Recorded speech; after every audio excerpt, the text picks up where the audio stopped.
The Alchemist.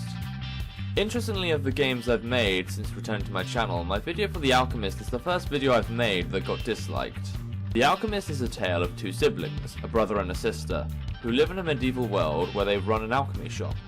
The brother works as a marketer, whilst the sister spends sleepless nights creating potions. Unfortunately, adventurers who seem to be the main buyers of said products have started making their own less effective potions, as it is cheaper, and so the pair end up resorting to a competition which they hope will promote their alchemy business. Now, I have no real issue with the story because it is heartfelt and you can see effort has been put into delivering a good plot. The visuals aren't too terrible either, especially seeing as the content is free. However, I've refrained from calling The Alchemist a game so far because there is so little gameplay I can hardly call it one. The only interaction available will feature you picking potions for a given scenario.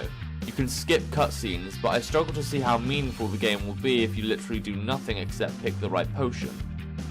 Honestly, I can get why people don't like my first attempt to play this game, if I can call this a game, but I don't think I can call The Alchemist Game of the Week if it doesn't have a reasonable amount of gameplay in it.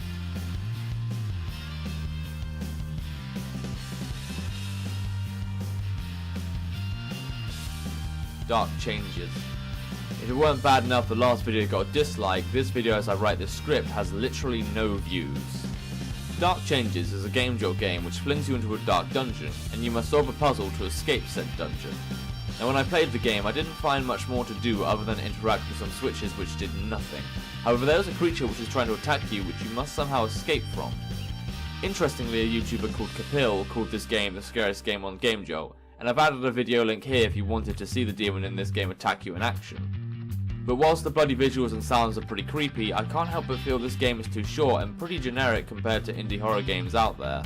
Really, the only other notable thing to mention is that Dark Changes is free, but I wouldn't recommend playing this game.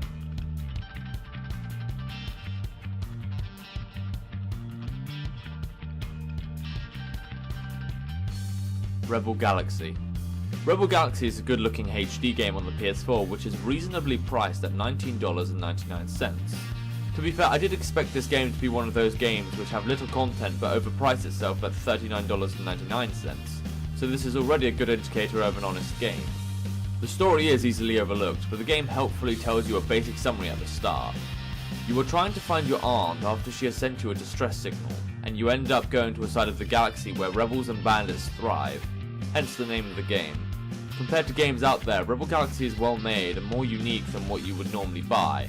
However, despite gameplay being different, it does get boring quick. All you really do is complete missions and occasionally destroy spaceships. It's worth a try, but don't be surprised if you don't find yourself really into Rebel Galaxy.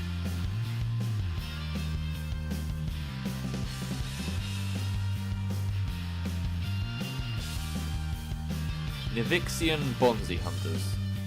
Back to our Game Jolt games, Nivixian Bonzi Hunters has to be one of the weirdest titles I've heard on this Let's Play channel so far. Now, I will address the game itself is an RPG, so you won't get much original content. It is also a sequel to another game, Nivixian Beginnings, which I haven't tried or seen, but as a standalone game it has humorous moments. Bonzi Hunters likes to make fun of its plot, in particular because it's full of memes and pink monkeys, which admittedly is crazy but gives the game a quirky feel which not many games hold. The game is also free, and as a combat-styled RPG, it's probably going to last you longer than some of the other games on this list. I feel, however, some of the characters are underdeveloped, and whilst the story is humorous, it does go on tangents which I don't find much interest in. But as a free game, it's definitely worth a try.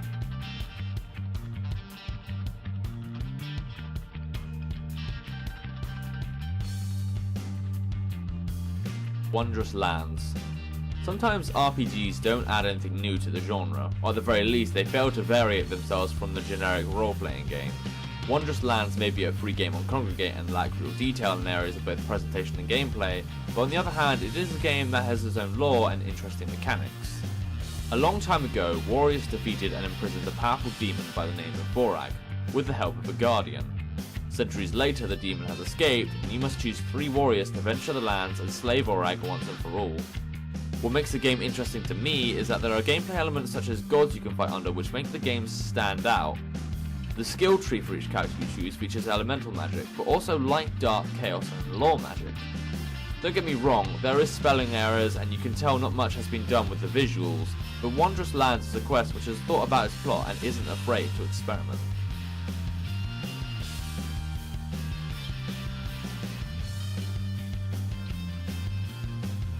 Transistor. I was surprised I chose this game in the end because I am normally put off by a game with a price tag, but considering it only comes to $19.77, I feel like Transistor is more than reasonable to give a chance. The plot opens mysteriously, whereby your character, a voiceless lady, picks up a sword known as the Transistor. You are on the run from the government, and the story seems to revolve around how the main character handles running from the law. Gameplay absolutely excels in this RPG, featuring interesting puzzles and a turn-based battle system where time freezes for you to make a move. There are drawbacks, however, such as an annoying sword which will comment on literally everything that is happening pointlessly. But despite this, I can't ignore how amazingly this game has been made and how the plot keeps making me want to go on. Hence, Game of the Week is Transistor.